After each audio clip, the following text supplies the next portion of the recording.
Last week we talked about the camera at your front door, the one you bought, you installed or had installed, the one you wanted.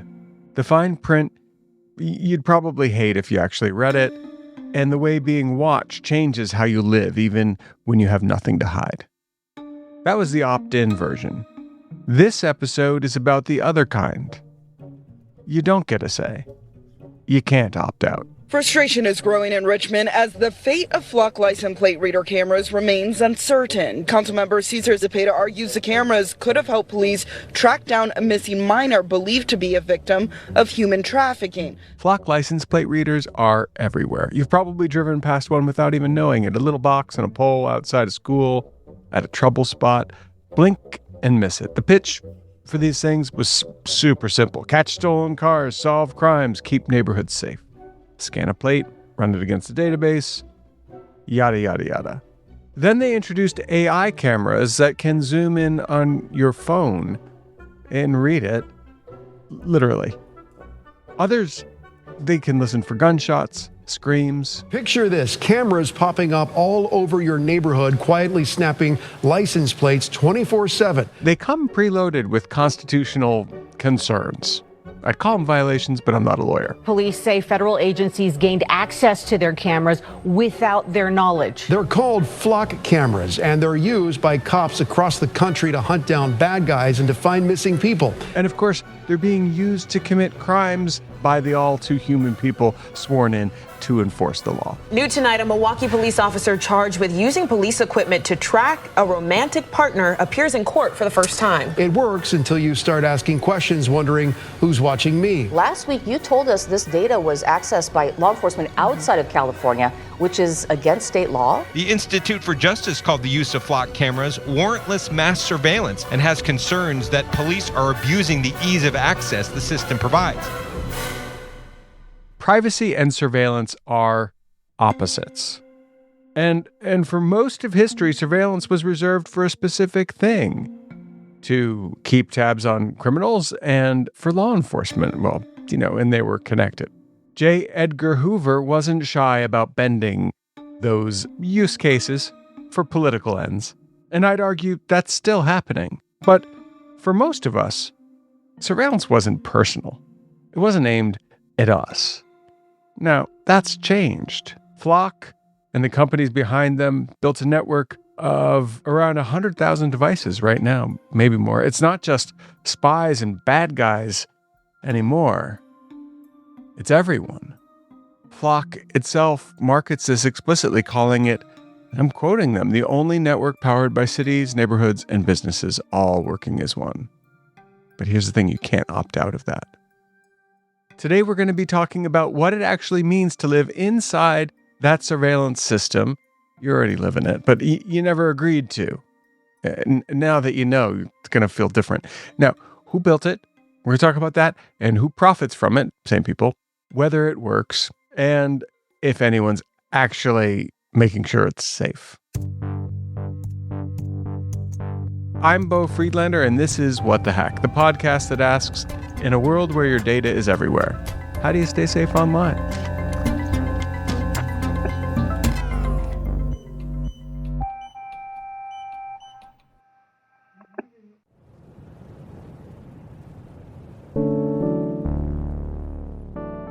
We're going to jump right in. I reached out to you because of your coverage on Flock. Yeah. And they... This is Ben Jordan, who makes music and breaks things on YouTube. He became interested in flock safety the way a lot of people have recently. The cameras showed up in his area, and he got curious. That curiosity turned into one of the most watched investigations into a company anywhere on the internet.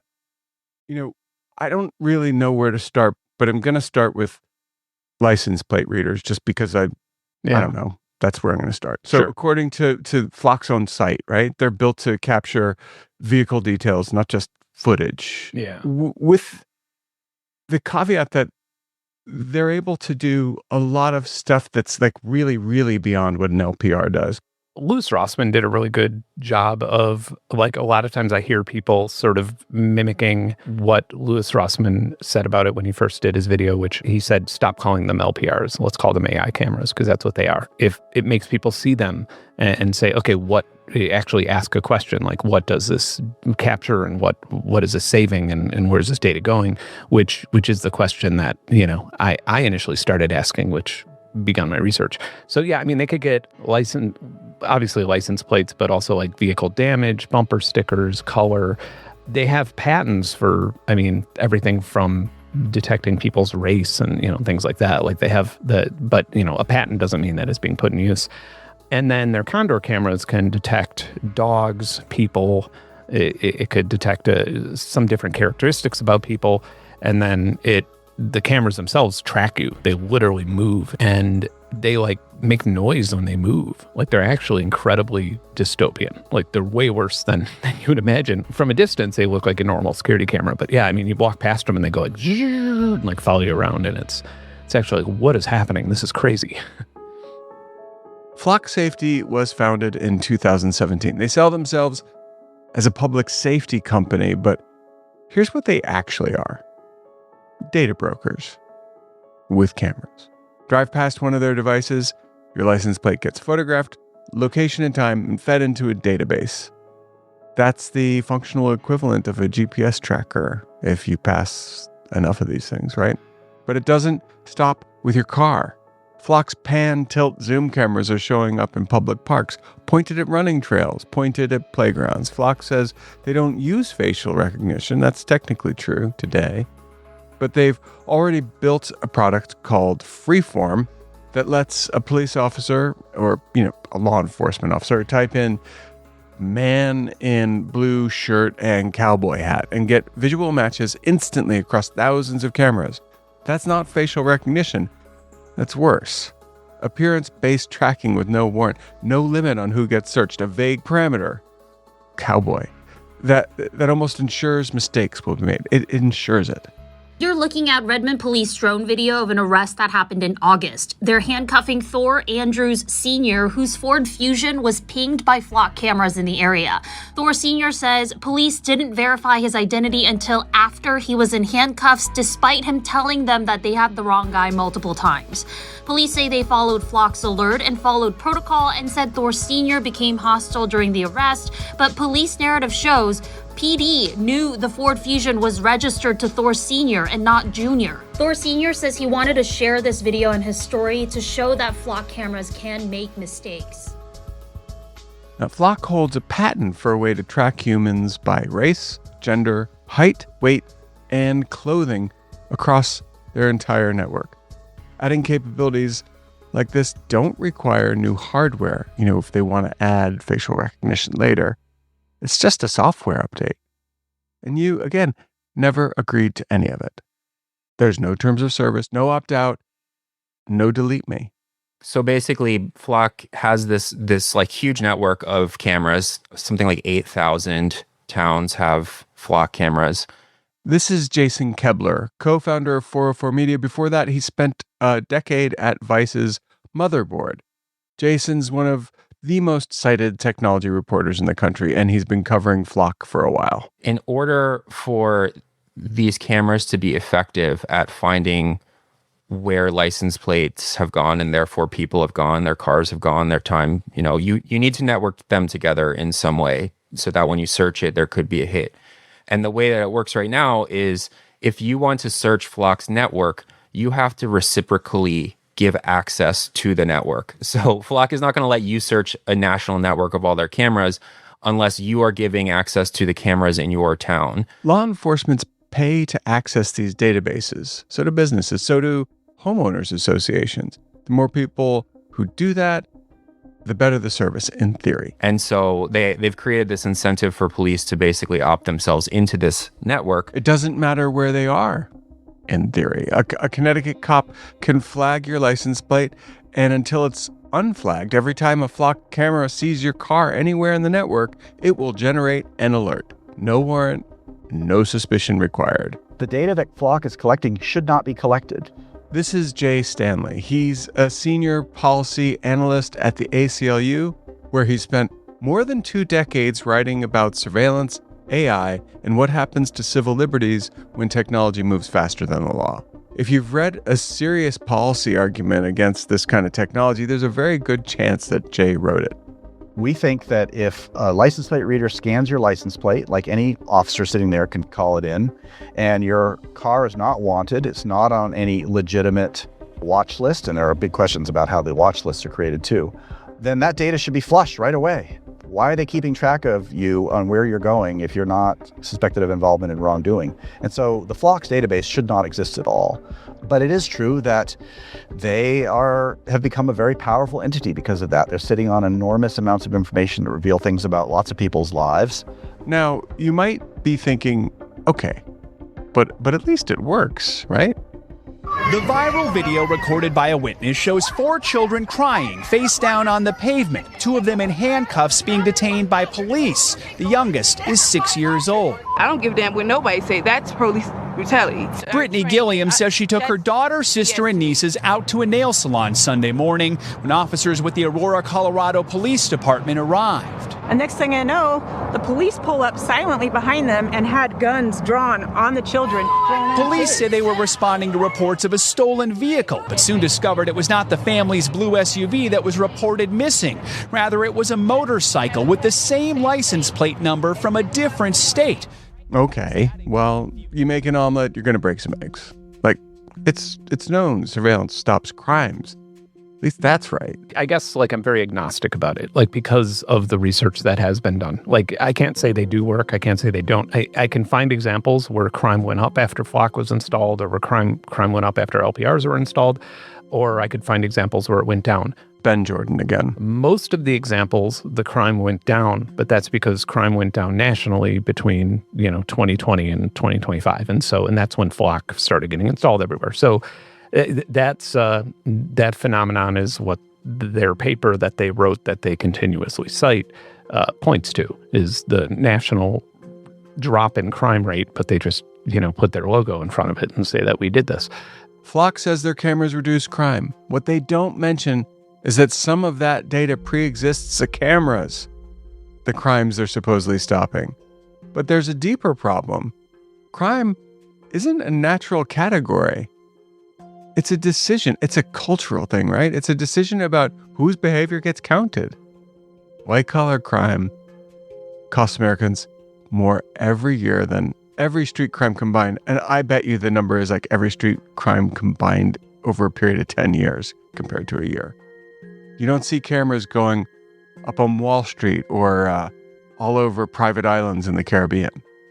Yeah, I mean, that too. They're a little leaky with the actual dates of when they start, and they've claimed in Oakland, for example, they claimed that they reduced crime in a period before they even installed the cameras.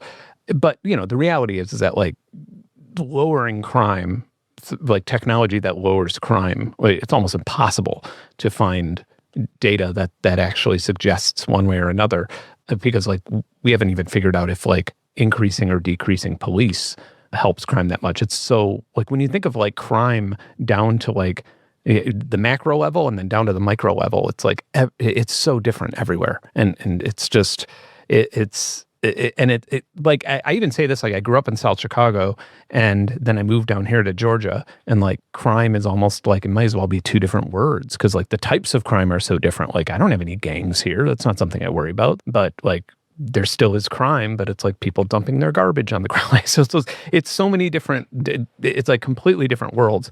But I think one of the common things that you'll hear either a police officer or even just somebody who's just, wants a safer world, they'll say, okay, well, if you install a security camera on any given street, then car break-ins, it'll lower the amount of car break-ins and it'll lower the amount of car theft or, assaults on that street. And it's it won't lower them in the city though. It won't lower them generally. It gets down to a point where it's yes, if you put a bunch of surveillance in one area, then people will just commit more crimes, the next block over where there is no surveillance. It's not they're just going to say, you know what, I'm gonna become a doctor instead of dealing drugs. I think I'm just gonna, become a neuroscientist. That's just generally how it works. And so when you fill an entire city full of surveillance, one would just assume that what would happen is criminals would then just modify the way that their enterprise is running by obfuscating the way that they're committing the crimes. So it's actually harder for things like community policing to take place. So again, it's like, I can't say it makes it worse, but I can't say it makes it better. Like it's very, very complicated. And I think it's like if somebody claims one way or another, it's like they're just kind of, that's their own opinion and that's not based on any sort of data. Right. Like Mark Twain said, there's, three kinds of lies, damn lies, and statistics. Yeah. And it's just however you want to twist it. Yeah. But we're also not looking at a situation like Xinjiang, China, where the Uyghur population lives and there's a camera literally every 100 feet or 50 feet everywhere. Mm-hmm. Everywhere.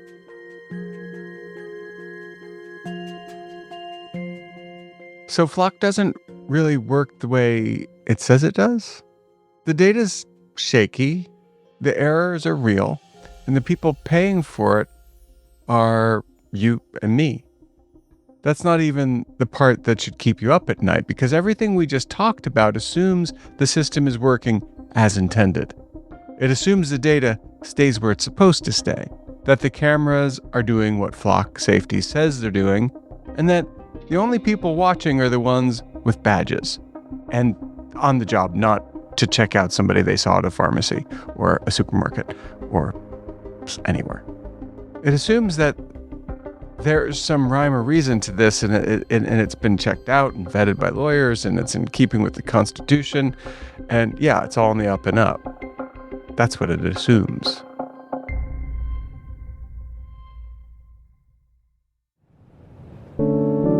Your planet is now marked for death.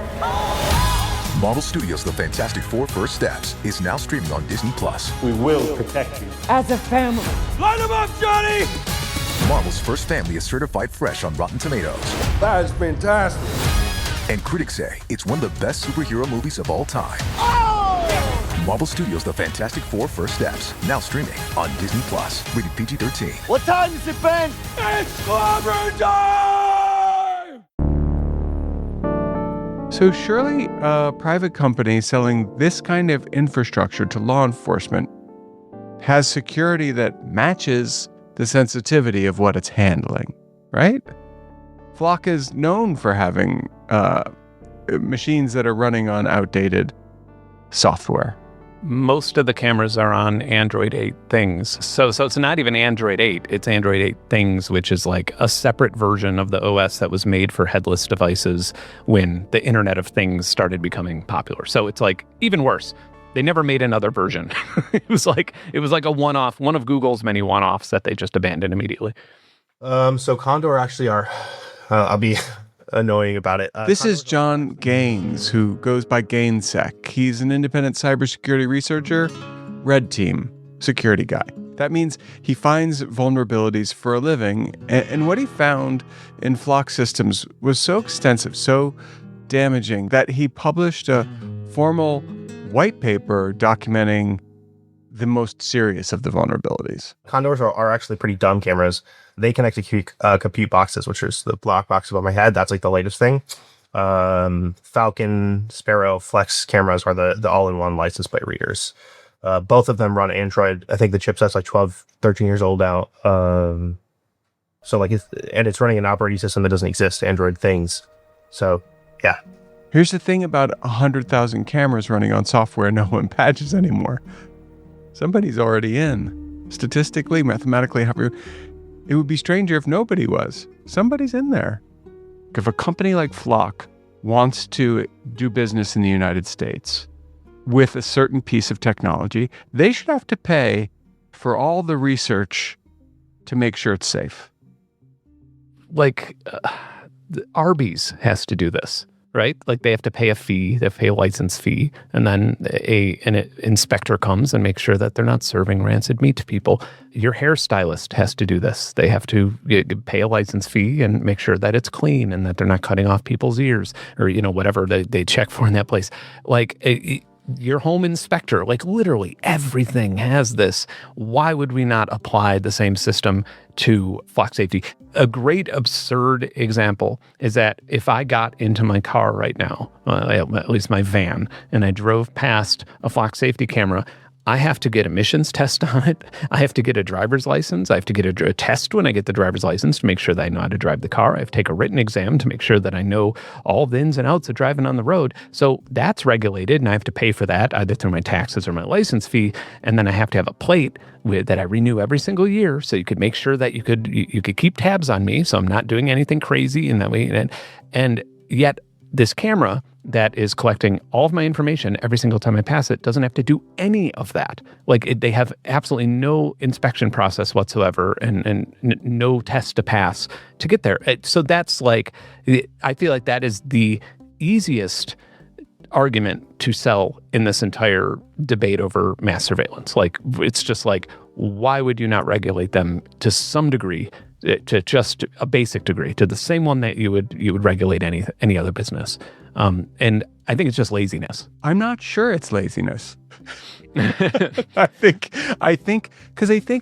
we're talking about an ecosystem, a business ecosystem, where it's business first and all the other questions later. And it's, move fast and break things. And so when it comes to a company that is claiming to provide a resource to law enforcement that is so poorly put together that it actually invites people to break the law. Yeah. I think it's, when I say laziness, I mean, I think move fast and break things is kind of laziness. Like, I feel like it's laziness in like, really it's just a race to get to this business model where everyone is supplying you with the labor or the thing that you're selling and the money for that. And so it's like very similar to like, Uber Eats or DoorDash or something, where it's like, I mean, this is the way that I've been explaining it to police departments who want to know more about the business model. It's like, okay, well, just look at any tech business model. Like, let's say DoorDash, you are paying a third party to pay a driver much less, and then that person's picking up food from a restaurant that is also paying the same third party, and they're just collecting money from everybody without having any actual employees, or without having very few actual employees to manage these autonomous people or AI or whatever it is. And I mean, so with flock safety, you have one city, they're renting a bunch of cameras, they're supplying data to the system that then shares it to the next city over, and they're renting the cameras. And the reason those cameras are so valuable is because the data from city A is going to them. And then you just expand that in a big old mesh across the United States. And so you end up with this fast-growing system that is incredibly recklessly scaled. And the reason I can say that is because of the security posture. Because like we were able to find things that we feel like we shouldn't have been able to find. I mean, yeah, because it's running Android, right? Like that's a great example right off the bat. Like, why is this not running its own OS? Why is this not just running Unix? Like, well, there's so many, like, this isn't hard. It's not like that difficult to set something like that up. It's just that they did not pause. When they're developing the product, hey, CEO, you should have built the privacy and the security, and when you were thinking about the thing you wanted to build, it should have been like on the drawing board, and it wasn't. And so you screwed up. And now here's the deal. There's 5 more just like you behind you. Yep. So if Flock goes away tomorrow, there's other people who want to have what you've got. Yeah, really, yeah. And I mean, coming from a touring musician, at some point I stopped playing any shows that weren't at legal venues. And yeah, I mean, a lot of these shows are like electronic music shows and stuff. So illegal venues are very popular in that world. And I mean, without being hyperbolic, I witnessed the situations at my shows where people died. Like because of these, like that one of them was an illegal party up on like a mountain in Washington, and somebody OD'd and an ambulance couldn't get there. And it's like, yeah, that's why you don't have parties on top of mountains in Washington. That's why it's not allowed. Unless you have a helicopter. Yeah. Right, exactly. Like, and so, I mean, so it's like, okay, well, yeah, this is risky. I'm putting my audience at risk by doing this in even simpler ways with like, there's a lot of like warehouse parties that had fires where a bunch of people died. One in Oakland that was like horrific. Anyway, but point being, like, I guess I learned over time why, as much as I want to say, no rules. No rules when it comes to having a good time. Like, well, yeah, burning to death is not a good time. So that's the business. Move fast, don't ask for permission. I guess apologize, but no one's asked for an apology yet. Worry about the consequences later. Unless, of course, there are consequences pretty much right away. Now, you watched a Condor camera. Did you hack into the Condor camera? No, you didn't. It was publicly accessible. It was not protected by password or anything. And you watched a person through that camera who was looking at a video on his phone. Yes. Yeah. I was able to actually watch his, it zoomed in enough to where I could read the text on the screen. It zoomed right in. I mean, they have pretty remarkable zoom lenses, which, props, I guess. They're, it's kind of funny to see the new tech be kind of good camera quality and stuff like that, because the old ones are actually pretty abysmal. Like the ones that you usually see, the Falcon cameras, the tech in them is quite terrible for an LPR. And so that's sort of been the running joke for the people that I've sort of been working alongside in the research is at least they're garbage. It would be worse if they were really good. But yeah, it seems like the new ones have a lot more power and a lot more capability. A few weeks ago, using a commercial search engine, I very easily found the administration interfaces for dozens of flock safety cameras. This is from Benn's YouTube video titled, "This Flock Camera Leak is like Netflix for Stalkers." I'm not exactly sure how he got into this, other than there were flock cameras by his house and he was annoyed by it and started looking into it. Jason Koebler again. None of the data or video footage was encrypted. There was no username or password required. But he did a few really great videos about flock, and he reached out to me after some of our reporting and said, "Hey, I have something else I want to work on. Let's work on it together." Whether you wanted to watch this footage live in real time or look at footage from a month ago, you could just point and click your way to it like you were watching Netflix. These were all completely public-facing for the world to see, and some of them still are. And what he had found was using Shodan, which is an Internet of Things search engine, he found that there were maybe 60-ish flock cameras that were left exposed to the internet. And with John Gaines' help, that number quickly grew to nearly 70. So these were Condor cameras, and these were just streaming directly to the internet with no login whatsoever. You don't have to be an expert to find and gain access to this. You don't even have to type anything in to see every single person, vehicle, and activity that took place in these locations in the last 31 days. And he's like, "Can you help me figure out what's going on here and do some of the reporting on your end?" What happened was I was able to geolocate some of the exposed cameras by doing a lot of Googling. Okay, so I've driven up to Bakersfield, California from Los Angeles to check out this flock camera that Ben Jordan, Gainsec, and myself found streaming directly to the internet. The video and the reporting got a lot of attention. But I think that it really was a moment where it's this company is not just a license plate reader company. It's kind of a holistic surveillance operating system for police. And they are deploying a lot of this technology in a relatively haphazard way. And basically what we've found is that this is streaming unencrypted, totally insecure, no password required directly to the internet. This is not what you would want from a surveillance tech company. You don't want this stuff just streaming where anyone can watch it. And so I'm gonna go out there and walk my dog. I'm going to record this camera recording me, and then I'm gonna watch myself on the internet because this is streaming directly to the internet, insecure. I can literally walk up to a camera, read Flock's statement about how they've never been hacked, go home to my personal computer, download it off of Flock's ecosystem, show it to the world, get media attention worldwide for this, and they will still stand up in a hearing and say Flock has never been hacked. Flock is committed to continuously improving security.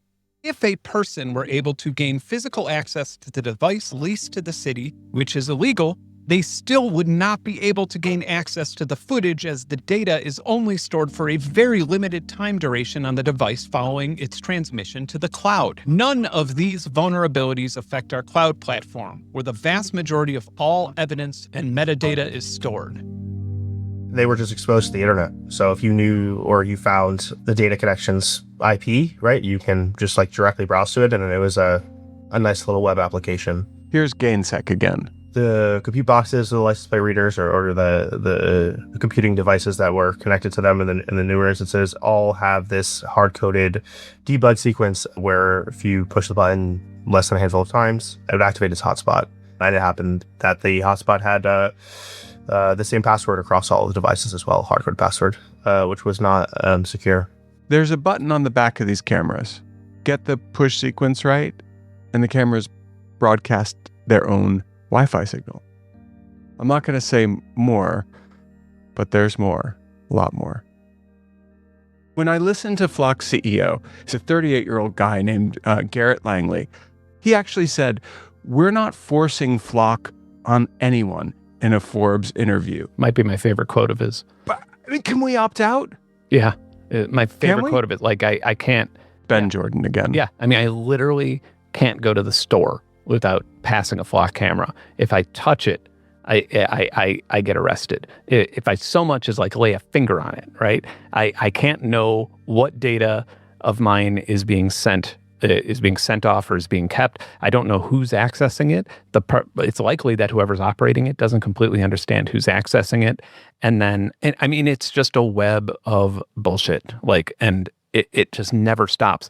So like, you can hack right into this thing. So you can't go to the store without passing a Flock camera, and you don't know if I'm in there. Right. Because I might be. Sure. And I might be like, well, when does Ben go to the store? Because I'm a huge fan and I want to meet him. And it's the beginning of a new adaptation of Misery. You're screwed. My initial Flock safety video idea, like the initial rendition of it, was to work with John Ossoff, who's a Georgia senator, and the one and only Marjorie Taylor Greene, who I don't want to spend time with Marjorie Taylor Greene for many reasons, but I did want to be on both sides of the platform.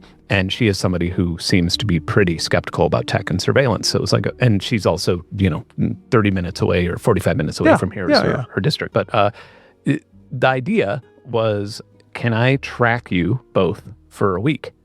Just track all of your locations using the Flock ecosystem. And, could we make that possible? And, could I get your consent to do that? And I spoke to one of their teams, and one of their teams was like, I think we can make this happen. And, I was working on it. And then my attorneys were like, there is no way to do this without going to jail, like, because you're going to be touching Flock's ecosystem on their cloud.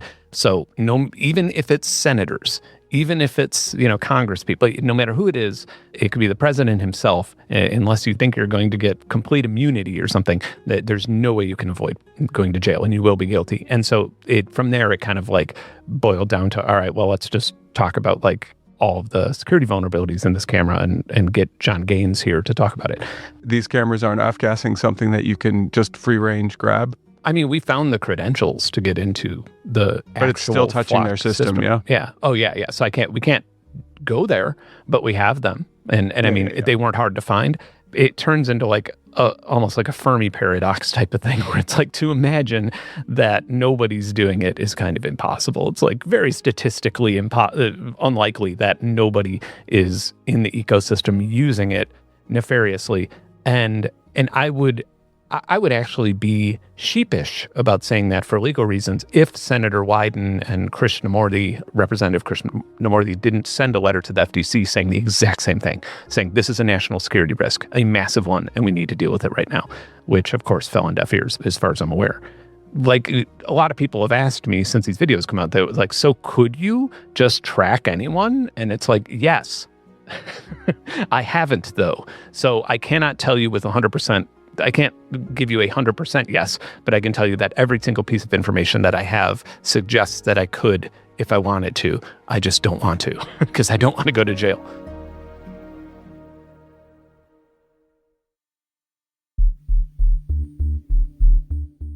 Here's what we know. Flock cameras have had serious security vulnerabilities, and for a stretch of time, live feeds from at least 60 of their devices were streaming openly to the internet. No password, no login required. Anyone who knew where to look could watch. And some of what they could watch was kids on a playground. That's the accidental part. The part that they can, and presumably will, fix. What we haven't talked about yet is the part that's working exactly as intended. And a lot of this is because the move to cloud services, which is a big part of the story here. This is Jay Stanley from the ACLU again. Cloud services are centralizing. That means that it's more central power. It gives them the power, for example, to ban review of their products. Flock won't let this company IVPM, which is sort of like a consumer reports for security products, won't let them review it. And they can do that because they have this centralized control. And it gives them, it makes them a monopolistic company because they have this giant network. It makes it very hard for competitors to arise and to fight them. When you build something this big, this fast, the tools stop being about stolen cars. Law enforcement used to need a warrant to track your movements.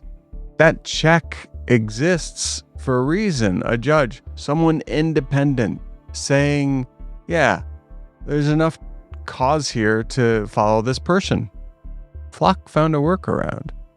The data comes from a private company, collected on public streets, sold to police as a service. No warrant needed, just a subscription. The Supreme Court hasn't ruled on whether any of this is constitutional yet. And what has happened is there is a program that allows local police to work with federal law enforcement on immigration enforcement. Here's Jason Koebler again. And so what's happening is local police are searching for license plates basically at the behest of ICE, and then sort of giving them information about, where a specific car has been and a person has been and the history of their movements. And when we showed this and we started talking to the police departments that were doing it, or that they're having their cameras searched, they were saying, we had no idea this was happening. They had no clue that any of this was happening. And that's just like an example of how you can kind of accidentally end up doing surveillance for the feds in a situation like this. Edward Snowden hasn't had much to say publicly in a while, but he was the one who revealed more than a decade ago that apps like Angry Birds were leaking personal data, location, user IDs, political preferences, straight to intelligence agencies. Because I guess even people working in that line play games. At the time, it felt like the quiet part staying quiet. Now the quiet part is being said out loud. That's like, this is the era of that. And ICE is using stingrays. Palantir is involved. Add PenLink, Paragon, Celebrite, SmartLink, Mobile Fortify.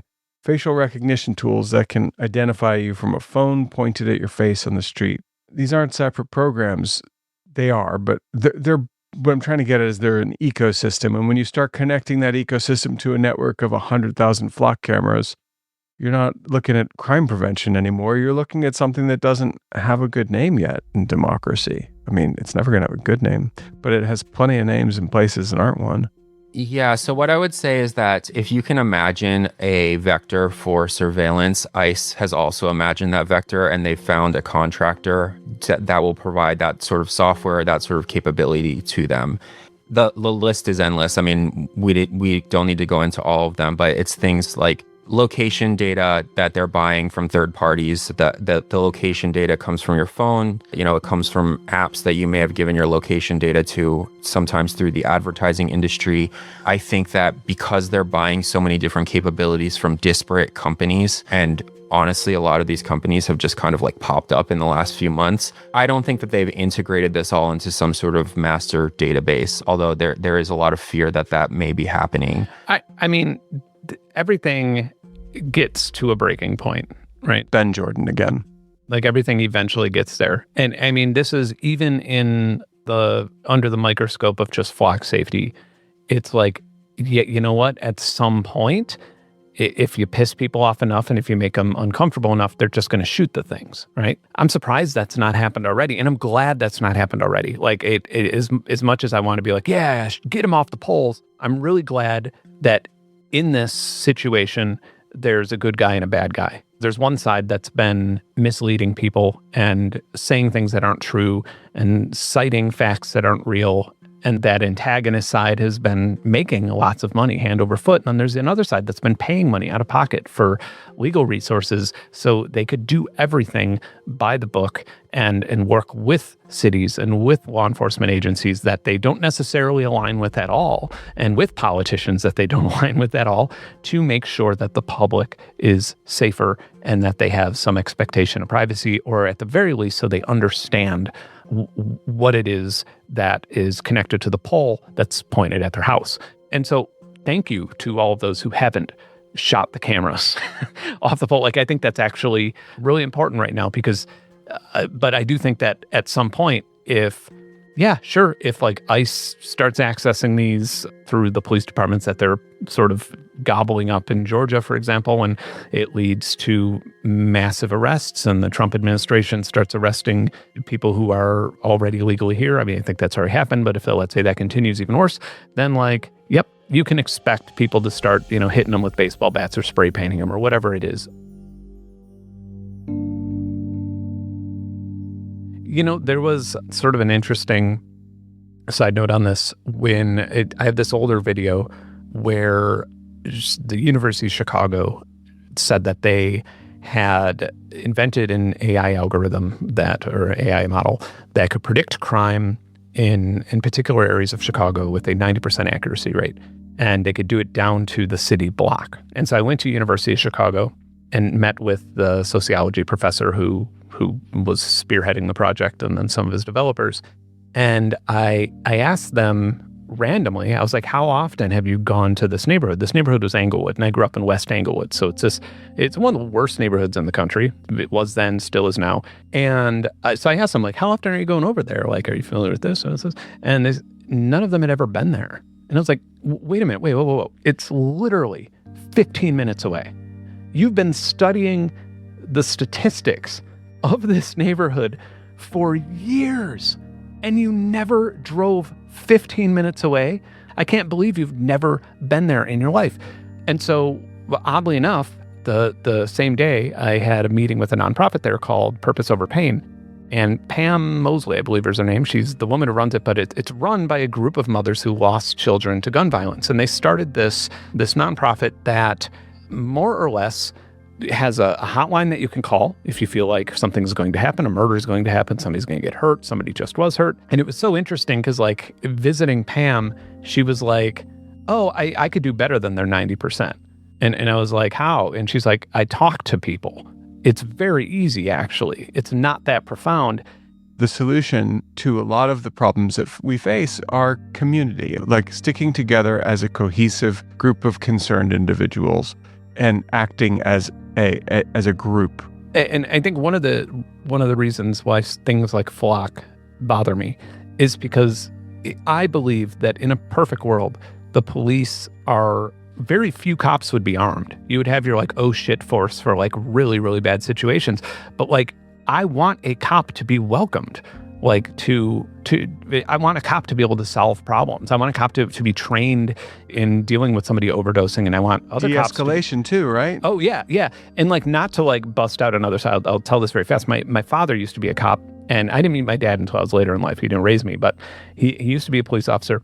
And he told, when the whole George Floyd thing was going on, he told me a quick story where he was like, I was a cop in the middle of nowhere in Georgia, rural Georgia. My next backup was 30 to 45 minutes away by radio.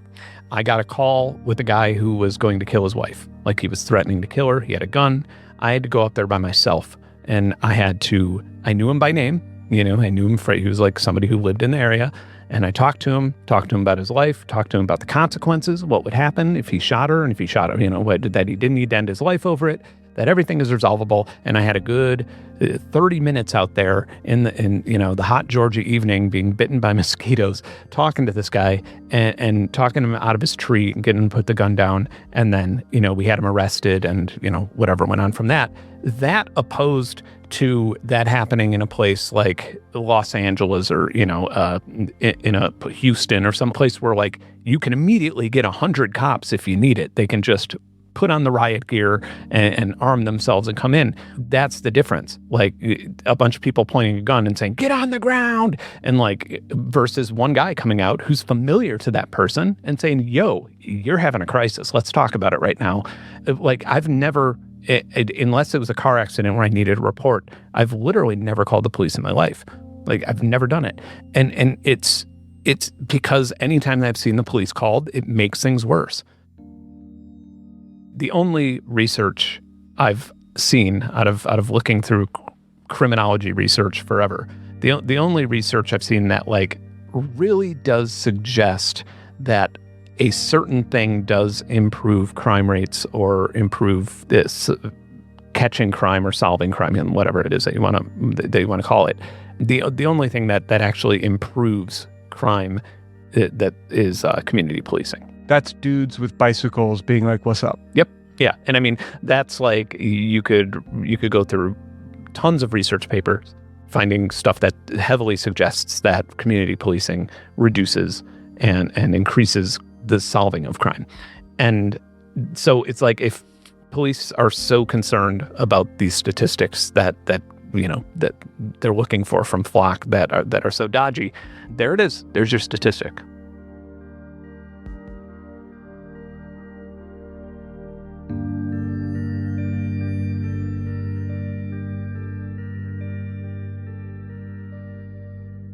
Now it's time for the tinfoil swan, your paranoid takeaway to keep you safe on and offline. If you're feeling helpless right now, that's probably the right instinct and realistic. You can't opt out of this.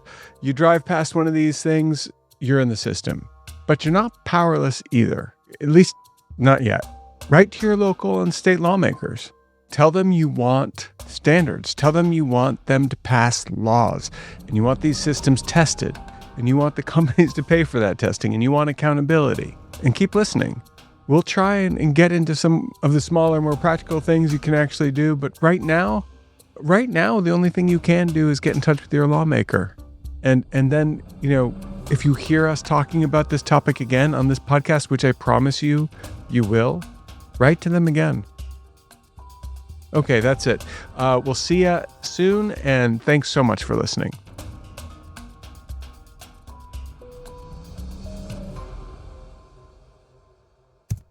This episode of What the Hack was produced by me and Andrew Stephen, who also did the editing. Our theme music is by Andrew Stephen. If you think you heard Ben Jordan's music in the mix, you're right. There's some other stuff, but there's some Ben Jordan too. Check him out on Bandcamp or wherever you get your stuff. What the Hack is a production of DeleteMe, which was picked by the New York Times Wirecutter as the #1 personal information removal service. You should be using it already. If you're not and you want to, well, you can. Here's what to do. Go to joindeleteme.com/WTH. That's joindeleteme.com/WTH and get 20% off. I kid you not, 20%. 20% off. That's joindeleteme.com/WTH. Now stay safe out there. See you around.